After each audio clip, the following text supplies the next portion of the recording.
Em nome do Pai, do Filho e do Espírito Santo. Amém.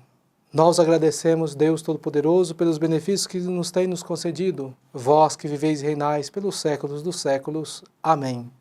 Bom dia, caríssimo irmão, caríssima irmã, estamos nessa manhã de segunda-feira, começando o nosso programa diário espiritual. Nós que estamos vindo de um final de semana, e eu espero que você tenha tido um bom final de semana, e na graça de Deus, com certeza, nós vamos construir uma semana maravilhosa. Por isso que nós paramos nesse nosso momento do dia para fazer a nossa meditação da Palavra de Deus.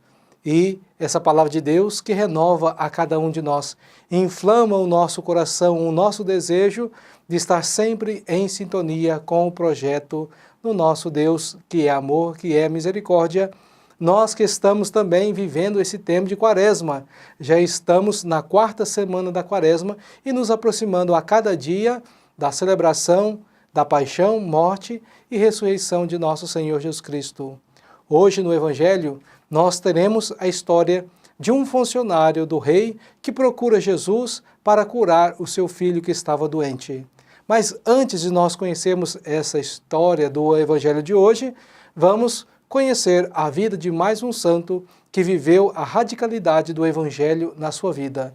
E vamos então conhecer o santo de hoje, Santo Inocêncio, promotor da paz. Santo Inocêncio, promotor da paz.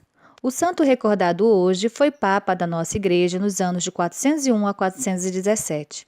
Nasceu perto de Roma, pertencia ao clero até chegar à Cátedra de Pedro. Trabalhou na construção de muitas igrejas, no culto aos mártires, elaborou e definiu os livros consagrados e inspirados da Bíblia. Dentre tantos acontecimentos que marcaram o pontificado de Santo Inocêncio, foram 3 os que se destacaram. A luta contra o pelagianismo, corrigiu um temível imperador e protegeu como pôde Roma dos invasores. Pelágio foi um monge que semeava a mentira doutrinal sobre o pecado original e outras mentiras que invalidavam a necessidade da graça e da redenção do Cristo. Santo Inocêncio, com a ajuda do doutor da graça Santo Agostinho e de outros mais, condenou a heresia pelagiana. Quanto ao imperador, denunciou a traição deste para com São João Crisóstomo. E com relação aos invasores que assaltaram Roma, Santo Inocêncio fez de tudo para afastar esses bárbaros da cidade eterna. Este grande santo, empenhado pela paz e conversão dos pagãos, é considerado um dos maiores santos padres do cristianismo. Santo Inocêncio, rogai por nós. Ouvimos então esse breve relato da história de São Inocêncio e nós percebemos o quão ele foi assim importante para a vida da igreja. Ele que, um homem que foi se dedicando cada vez mais a Deus e teve a graça de chegar até a Cátedra de Pedro, ou seja, se tornou Papa. E ele foi um Papa muito importante para a vida da nossa igreja, pois ele teve muitos problemas que teve que enfrentar, mas com muita paciência, com muita fé em Deus, conseguiu vencer. E como nós vimos na sua história, 3 pontos se destacam durante todo o seu pontificado. A primeira coisa é que ele luta contra o pelagianismo. O que é o pelagianismo? É uma heresia que dizia que o ser humano ele conseguia se salvar sozinho sem a graça de Deus. E ele então vai dizer que não, todo ser humano precisa necessariamente da graça de Deus para chegar à salvação. Também ele teve que lutar fortemente contra os imperadores da época, um imperador muito tirano, e ele com certeza, na graça de Deus, conseguiu enfrentar esse imperador. E também protegeu com muito zelo a Roma de muitos invasores. Ele lutou da maneira que pôde, ele venceu, ele defendeu a cidade de Roma. Que nós então, caríssimos irmãos e irmãs, na nossa vida possamos imitar os santos, que nós tenhamos a coragem também de realmente lutar por aquilo que nós acreditamos que realmente é defender a causa de Deus, para que estejamos cada vez mais próximos do nosso Senhor. E agora, caríssimos irmãos e irmãs, depois de fazer esse primeiro momento do nosso programa, que é a meditação do santo, Vamos agora, nesse momento, meditar, sim, a santa palavra de Deus. Nós vamos proclamar essa palavra que é tirada do Evangelho de São João, capítulo 4, versículo de 43 a 54. Naquele tempo, Jesus partiu da Samaria para a Galiléia. O próprio Jesus tinha declarado que nenhum profeta é honrado na sua própria terra.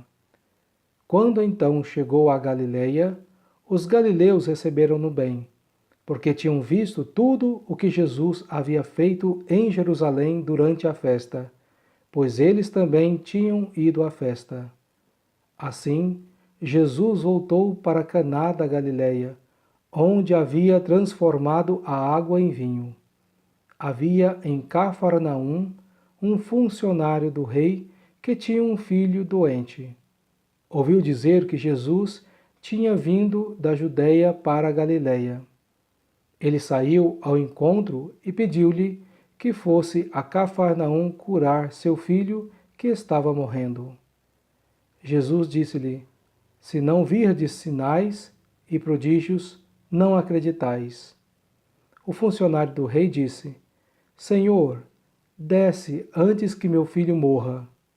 Jesus lhe disse: Podes ir, o teu filho está vivo. O homem acreditou na palavra de Jesus e foi embora.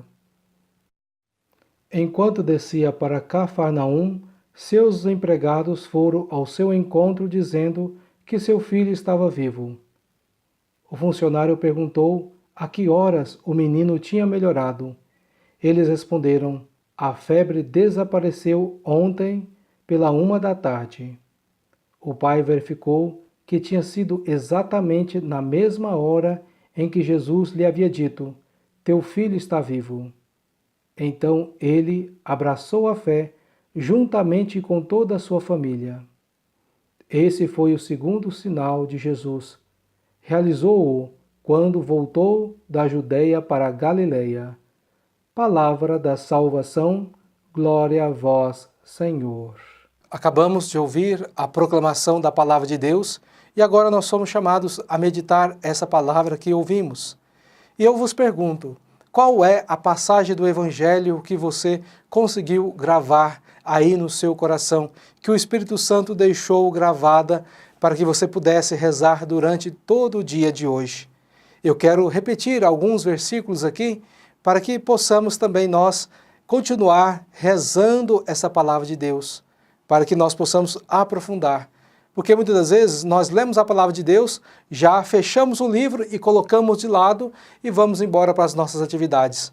Mas para que a palavra de Deus tenha fruto na vida de cada um de nós, precisamos ler, precisamos meditar e guardar alguns versículos que com certeza nós vamos fazer isso transformar em oração, em vida para todos nós. Então, do Evangelho de hoje, meditemos alguns versículos. Vamos destacar alguns versículos para o dia e oração de cada um de nós. O profeta não é honrado na sua própria terra. Senhor, desce antes que meu filho morra. Podes ir, teu filho está vivo. Então ele abraçou a fé juntamente com toda a sua família. Esses versículos, de certa forma, resumem aquilo que nós vamos refletir na palavra de hoje. Então nós vimos que Jesus estava sendo procurado por muitas pessoas e essas pessoas, com certeza, estavam atrás dele para receber as graças, receber os milagres. E quando eles eram satisfeitos, eles iam embora e abandonavam Jesus. Eles não queriam, de fato, aderir a uma vida de conversão para com a pessoa de nosso Senhor Jesus Cristo. Eles não visavam a salvação, e sim apenas estar recebendo alguma graça de Deus. Tem até uma história que diz que muitas das vezes nós tratamos Deus, muitas pessoas, na verdade, tratam Deus como um anador. Quando eu estou com dor, quando eu estou com dificuldade, eu vou lá e busco a Deus, rezo a Deus, faço novena, mas quando estou tranquilo, está tudo bem, tem dinheiro na minha vida, eu esqueço de Deus. E Deus não quer ser tratado assim. Por isso que quando Jesus encontra com esse homem do evangelho de hoje, Jesus não faz a cura imediatamente. Ele pede que seu filho seja curado, que Jesus vai até a sua casa para curá-lo. E o que Jesus diz? Vai, o teu filho vive. E o homem então confia na palavra de Jesus, não fica suplicando, não fica murmurando, não fica ali enchendo a paciência de Jesus, mas ele volta para a sua casa. E quando está no caminho de casa, seus empregados, amigos se encontram e diz: seu filho está vivo, seu filho está bem. E aí ele percebe, ele pergunta, qual é a hora que o filho ficou melhor? E eles falam, por volta de 1h da tarde, foi a hora que ele estava conversando com Jesus. Aquele homem, então, recebeu a graça de Deus, por quê? Porque manifestou a sua fé, a sua confiança em Jesus. Depois que isso aconteceu na vida dele, o que aconteceu? Ele transformou a sua vida. Ele realmente começou a seguir a Jesus Cristo, passou a ser discípulo de Jesus, porque a sua fé foi confirmada. Por isso, meu irmão, minha irmã, que nós não procuremos a Deus só na hora da necessidade, mas que nós saibamos confiar no nosso Deus.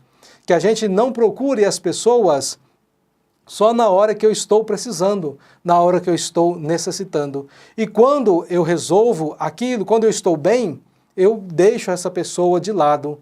Infelizmente, a humanidade hoje está muito desse jeito.